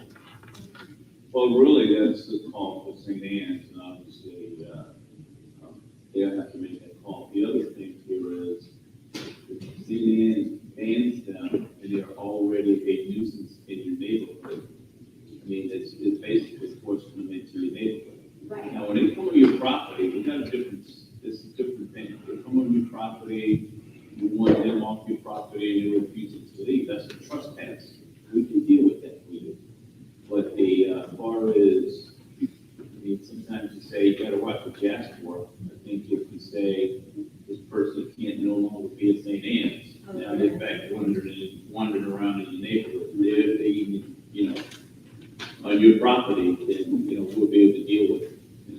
Yeah, I personally don't have a problem with the neighbors homes because they are not at my house like that. They just have my incident where he just drives me. I don't know what you do. And my dog barks. You take my dog and push it over. And I just felt like, I don't know, maybe we'll figure it out, somebody will figure it out, but they have to, I feel it needs to move, maybe move down further somewhere. I don't know. Yeah, we're all agreeing about that. There's a hand in the back and then there'll be one up here. Good evening, everyone. Good evening. My name is Akoya Bush. I am a new resident here in Pleasant City. I'm 32. I'm one of the youngest ones. I am very familiar with West Palm Beach, every area, Pinewood, Riviera, West Palm, Wellington, everywhere. The concern that I have when it comes to St. Anne's is when our homeless pour over into the community, myself who have 2 young children, I won't allow them to come out the door, but I have a 9-year-old who won't come out the door. He's afraid to come out the door. I've been woken up in the middle of the night plenty of times because my son is scared. We've watched the homeless man go in our garbage can shopping. Okay, literally. He's a homeless. You pretty sure know who he is with the shopping cart. He's shopping in my garbage can. I have another one who walks up. He wants to use my water hose. I've had another man who does his asthma pump on my front porch. Okay? It's a little out of control, honestly. I will not, my son attends Pleasant City Elementary School. I tried to let him walk to school. He ran to school. Okay? He's afraid to walk in his own community, and it's an issue for me. I went down a little road to try to make sure he feels safe. It's not working. So now I just have to take the time out to just take my son to school, and he won't be able to enjoy his community. So I do feel that St. Anne's is a bit of a problem, honestly, and I won't keep you long because there's also another issue where when you have your homeless that use drugs, they come into the community and go to the other end on 15, where they're buying the drugs, and then it's just all here in the community. So I want to know the solution to that. I can tell you the solution. Please. If they keep coming to your house, you don't call the police, and the police don't respond and arrest them for trespass, they're gonna keep coming. They're gonna keep coming because they're bullying you, and you allow them to bully you. If people realize that when they come to your house, you're gonna call the police, you're gonna get them arrested for trespass, they ain't come back. Most of them are happening when I see it on my camera. They don't come when I'm there. I own a pistol and a shotgun. They're not there when I'm there. They're there when I'm gone. So I see it on camera. I'm just saying, we gotta respond to them. Now, that's where we have to take enforcement action. Well, I've watched them twice since I moved in, and so maybe 3 times actually.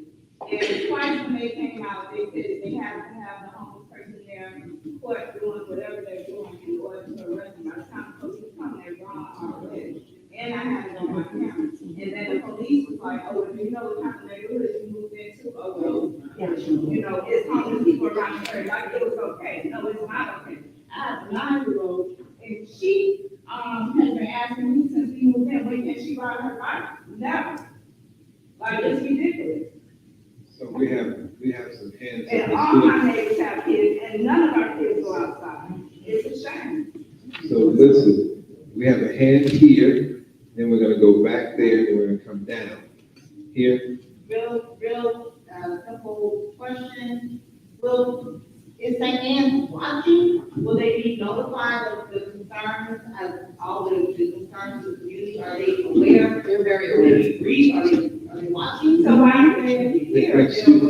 They don't care. Excuse me, listen, y'all, listen, hold on, let me set some stuff back, let's get back where we were. So, thank you, that's your comment, I'm gonna ask folks not to tag on to other people's comments, because it creates a little confusion, so we can just thank you.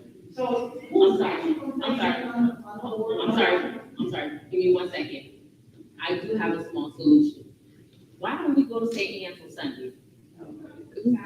I agree. Not one of us, but all of us. We have 40 homes. Let's go to their 42. 42? 40, no, it's 40, but two that's gonna be coming. It's okay, but number two. But Sunday, if we can, I think they start at 11. I think if we. I live there. We'll go to, yeah, we'll go there, right? So since they don't wanna come to us, we can go, and it's just a solution, small I solution. would say that if there's another meeting that's gonna be, if there's gonna be another meeting, we need to make sure that St. Anne's is the problem, needs to be here to hear our concerns. Yes. So, I mean, they can't hear with the next meeting, we should not be here when they're sitting at home. I understand that we're Saturday and after, they need to be here. So let's go back here.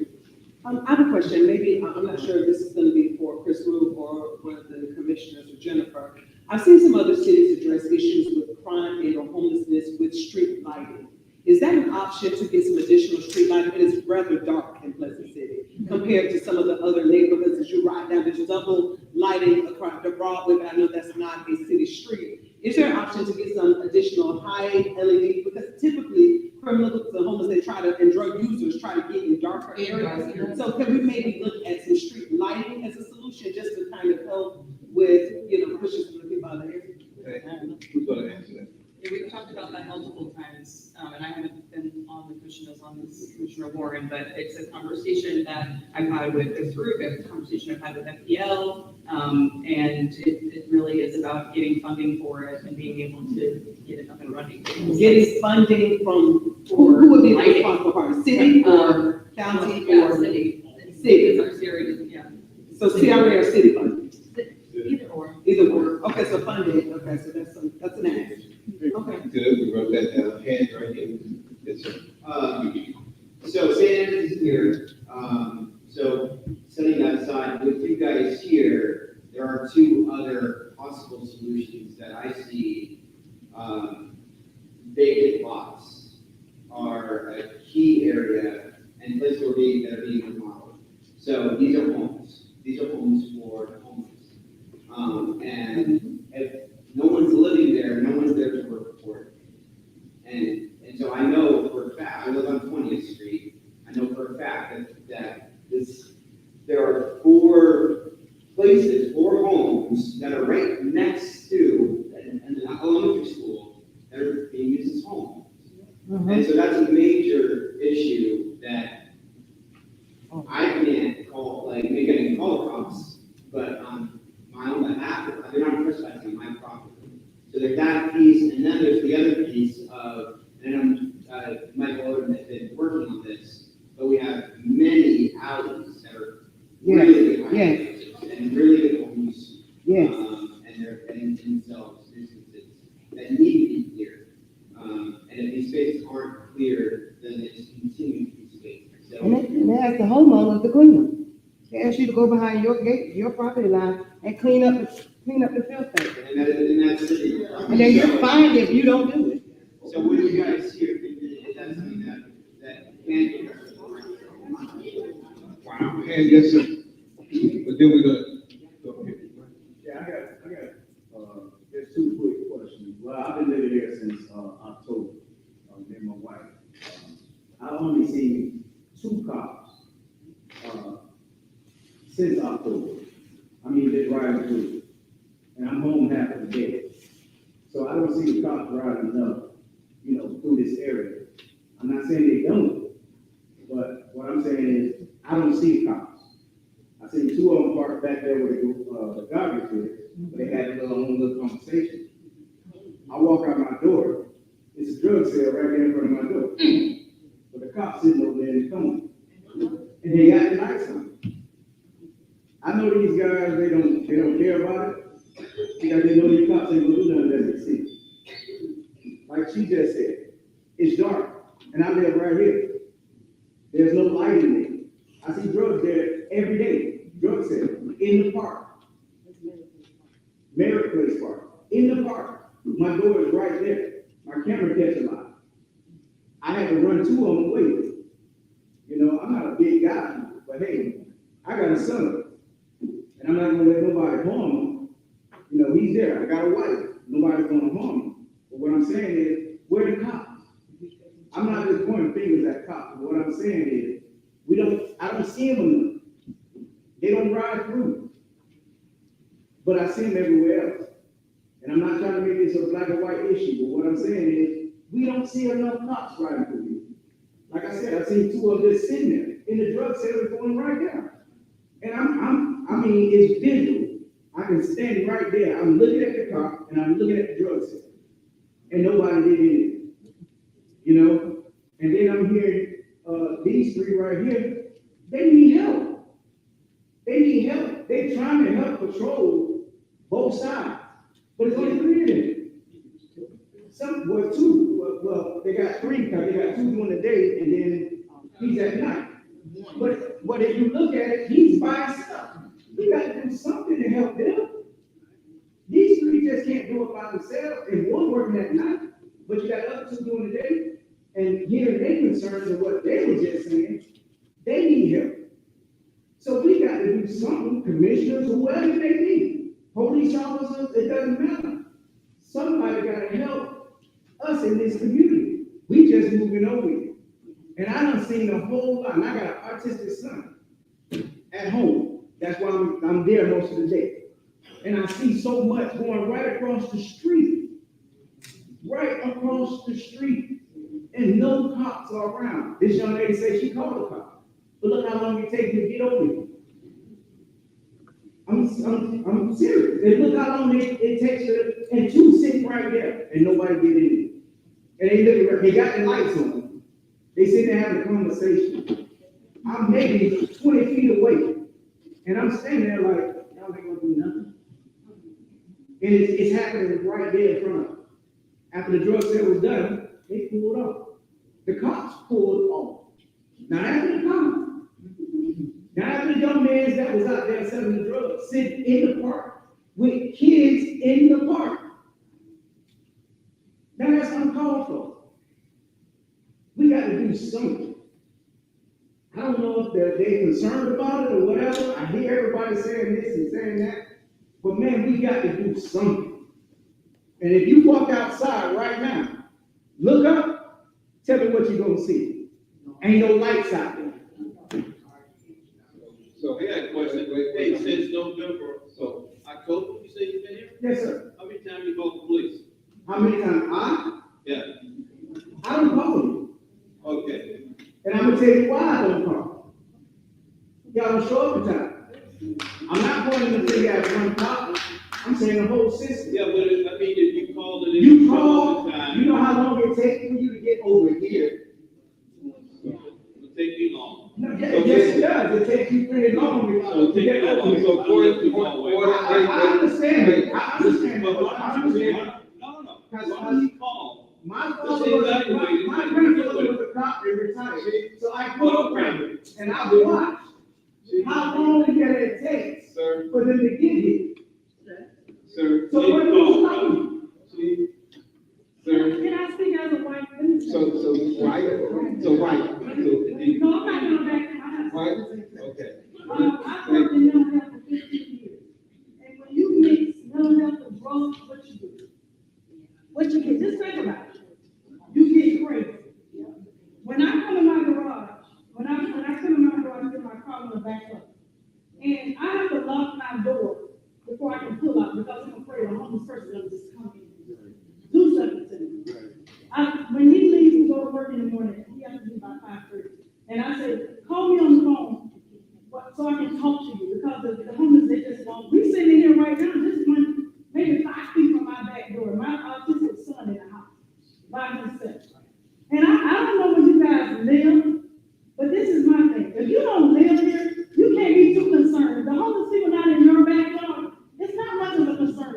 save them, but it's not. I talked to Mr. Walter on 20th Street. The lady living over there, she had someone poop in her yard. Yeah. And I get it, St. Anne. I love helping homeless people. I get it. But we was buying these properties and we was going inside, all us involved. We saw everything there. We saw the drugs, we saw the niggas, we saw the criminals. They made pallets in there. They were living in there. When we used to go upstairs, I used to have my mace in my hand because I'm waiting on one to walk up on. I get what you guys said. I get you say call the police. But what you guys want to do? You want to even control the neighborhood. You want. And I'm not police, and I have a lot of police friends. But if you don't live here, you can't be concerned about it. We can sit here and we can have these conversations, but if you don't live here, and I bet you would never understand. I'm sorry. So, Mike, no, wait. Mike, come please. Yeah.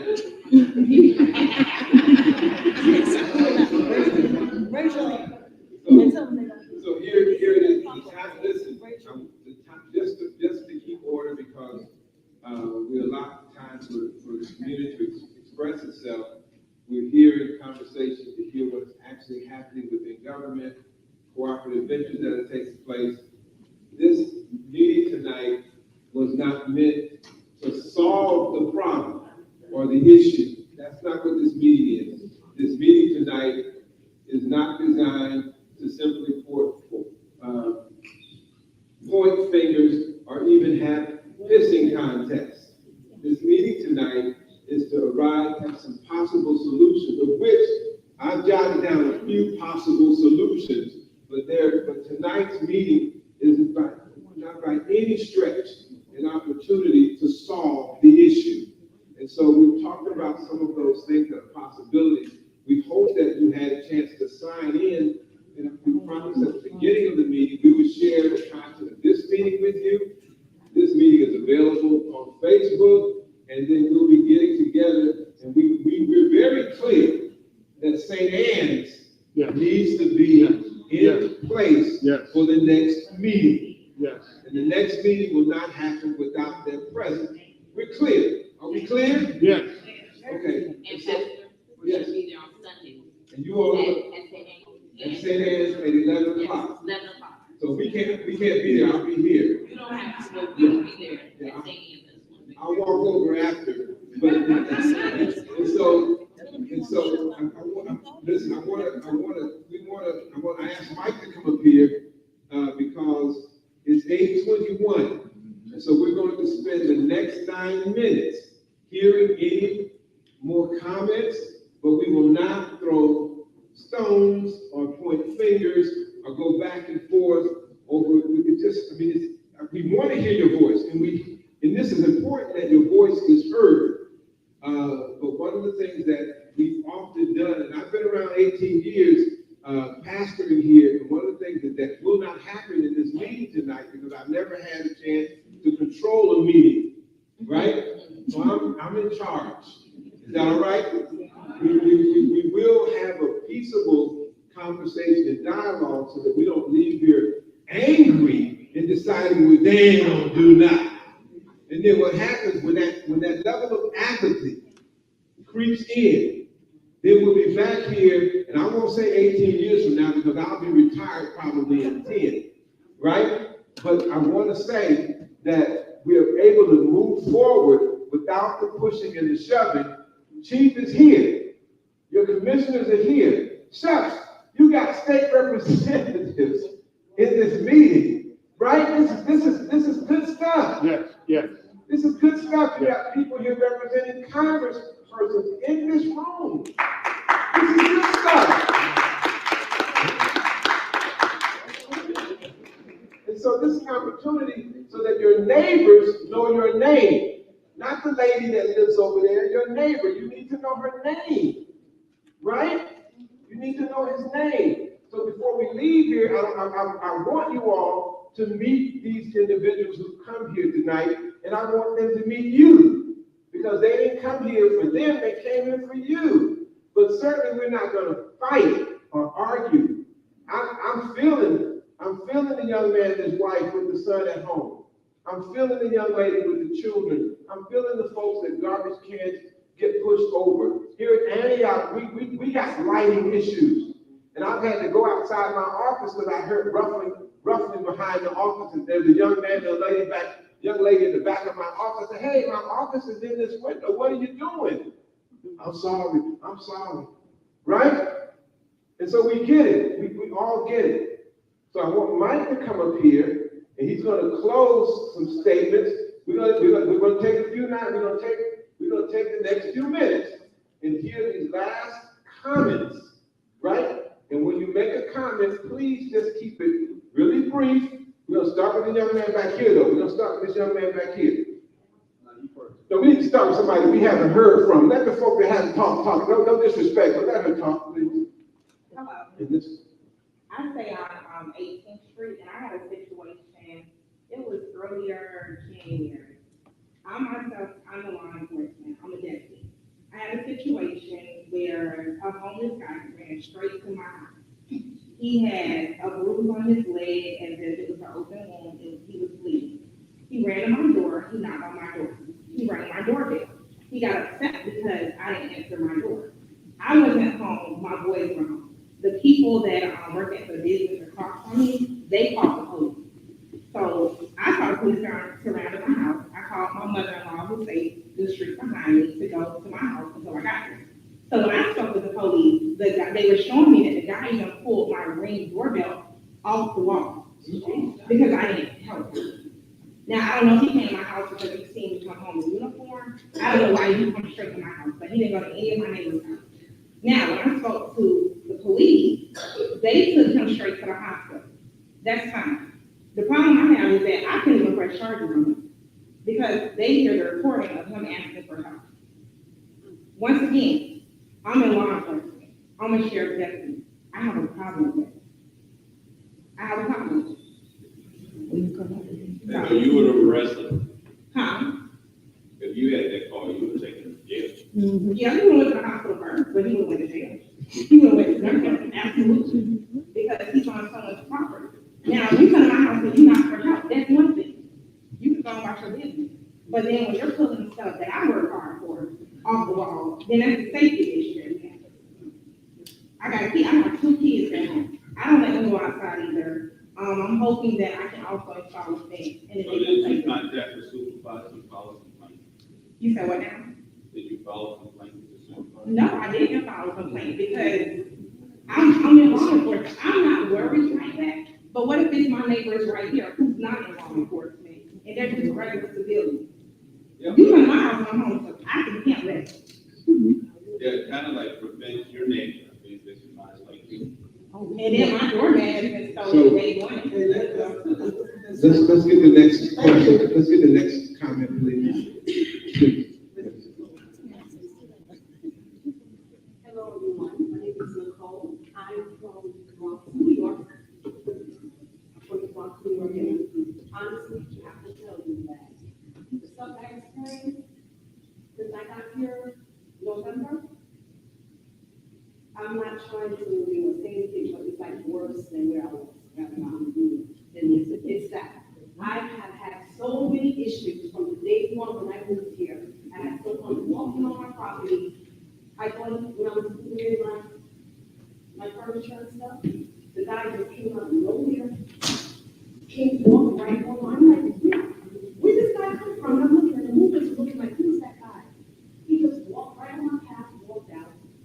We live right here on, right on Happy Street. People walking right to the path there, walking right on my pathway, riding their bike. I have it all video, riding their bike right on my pathway, right through the bushes. People coming there and telling, I'm here, I work from home. I'm telling them, walk, they cursing me out. I'm like, really? You're not supposed to be. I want to know, like, what the laws of the trespassing?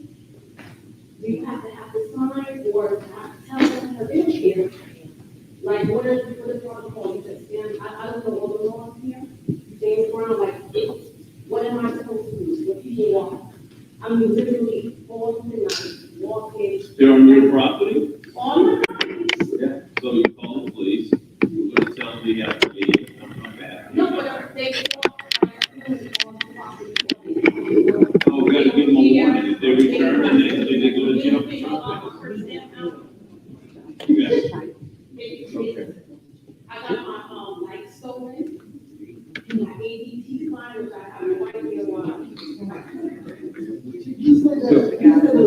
So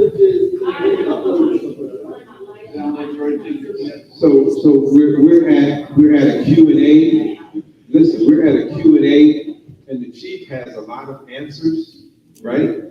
You all addressing the chief right now. The chief has, I know you did, sir. And so I know what I want to do is I think we've exhausted solutions. I've lived in Pleasant City all my life. Okay. 1956. Okay. Okay, I know the conditions that people look bad right now, but Pleasant City has progressed a lot. I mean, the way the condition was in the 80s, the 90s, the early 2000s, has changed tremendously. It used to be that you couldn't even go down Spruce Avenue, go down. It doesn't make us feel any better. I know, but it's still room for improvement, but what I'm saying is that I think you guys are here now, so you complain, call the police, get more people coming in. But I think that the city of West Palm Beach Police Department, I work with Chief Valley a lot, and you're just like a place. I think they're doing a good job, but we also need community to help too. So in other words, what I'm saying is, nobody does say like said all this crime, but we are really gone a long way. And I'd like to see Pleasant City back to where it was last year, where you be proud, and the people that you're addressing, proud, you're welcome to Pleasant City. I'm going to ask. Do you have a? I just want to say that these experiences are traumatic. Yes. Okay, it's something that will emotionally hurt a person for years to come. Okay, and number one, we hadn't talked about how property value, where our money have gone and what it's doing. It all plays a part of this that have us concerned and care about that. So anything less than St. Anne's moving is nothing but a Band-Aid. I thank you all for being here with us, and I thank you all for holding this space. I want to start off by saying I don't have the answers, so I don't want myself into a corner. But I do want to just uplift. We have city, county, state, and federal representation. And what I would like to uplift, I don't have the answers, but I would like to uplift because I see it exist other places, is I'd like to hear more intersectionality of why in places of abject poverty do we have these issues. Because it's not the police, it's not St. Anne's, it's a combination of things. Because I don't see the resources for our citizens to have jobs, equitable like places to be. There's not enough resources for these folks. And at the end of the day, no matter what we do, we can clean up the streets all we want. Where are people supposed to go? After our meeting, chief, I ran up on them. I didn't even realize it. I ran up on the Gold Squad at the park on 15. Guys can't get a park, so I tried to do my little bit to let everybody know get out of the parks. But where are people supposed to go? There's an issue. We need DCR, right? We need the local elected officials. We need the local businesses, but it has to be a continuous conversation around resource building and how we navigate this road moving forward. Because it's not just a homeless issue. Like the young lady over here spoke, when you mix drugs and mental illness, you create psychosis. As you know, I haven't worked for you in a while, but you know I get out of the streets. You know for a fact, half of these people are experiencing extreme mental illness. The amount of guys who just are doing dope and drinking, that's a small population. The amount of people that do not have their faculties is staggering. And I hear, every resident that goes to y'all go to, it's not acceptable, right? But as someone who's been homeless myself, as traumatic as it is for a young lady to be assaulted or verbally accosted or any of these things, it's also traumatic to have to go and lose your dignity and search for someone's trash. These are community members, and many of y'all know some of these people. I went to school with them. You know, their mamas, you know, their aunties. So I'm asking for some Christ-like compassion in the knowing that these are our people. And so what are we going to do? Because at the end of the day, right, you dump them in, whether it's in this community, you're going to dump them in another black community, you're going to dump them in another poor place, and it's just somebody else's problem. There's no reason why in today's world we have the issues we have. It ain't no perfect world, but I'm just uplifting that I'd like to see more intersectionality from the federal level, the state level, the county level, the city level, and also maybe even some other people, because I've heard a lot of people mention Riviera Beach. Maybe we need to bring in some of our sister cities, because as you know, they come because that's what people are. Ms. Jennifer uplifted, you're gonna have solutions, you're gonna have resources, people are gonna flock to that space. We can't blame them for that, but we should be coming from these other cities that say, hey, we're taking some of your burden, we have to work together. So I just wanna uplift that there's an intersectionality here with resources, right? And it's not just the crime. And the police, to the chief's point, if they're not there, what are we gonna do? We can't expect them, the police, I've talked to the cops, they say, hey, I'm not a mental health provider, and I'm not a job placement specialist, but that's some of the roles they're taking on our community, because there's not other sources. So we wanna help with that message, and I'd love to hear some. All right, thank you. I want to say real quick that, the homeless, I heard, Commissioner Warren say the work that they do inside the building, which I think is phenomenal, but our issue and the community issue is what happens outside the building. What's happening on the property, which is, to me, is really unacceptable. However, this is the beginning. And I am so elated and proud. You guys need to give yourself a hand of community coming together. The reason Pelican City has been on unnoticed, they have a voice. You guys got a voice. And trust me, I will lead you as far as you want to go to address the issues in this community. Because as I said before, I love this community. My wife and I grew up here. And it's a great place, and we can make it even better. Does it need to leave, in my opinion? Most people's opinion, we don't say yay. However, we got these elected officials up here that actually are concerned that came out. What our strength is going to be is the voice when we go to City Hall, when we go to CRA meetings, when we go to commission meetings, when we go up there and you state your case and you advocate for you in the community. That's how it works. So let's not lose this energy. Let's keep this voice going, and let's work with our elected officials to resolve the issues. We don't want to go down there fighting and arguing and saying this, that, and the other. These systems reward what they can do, and let's work together with them. That's like my skill. Y'all know I'm here for you. I'm gonna fight you in. Let's stand. Let's stand. Let's give a hand to our representatives and our community representatives and state representatives, federal representatives. Thank you for the work that they do, and we're so glad to hear your voice. Well, make sure you sign in, because Brandon, you have to say thank you. The sign-in sheet. Please sign in, so that's the way we're going to communicate right back to you very quickly, so you'll have some information and notes from this meeting, and then you'll also have, we'll share with you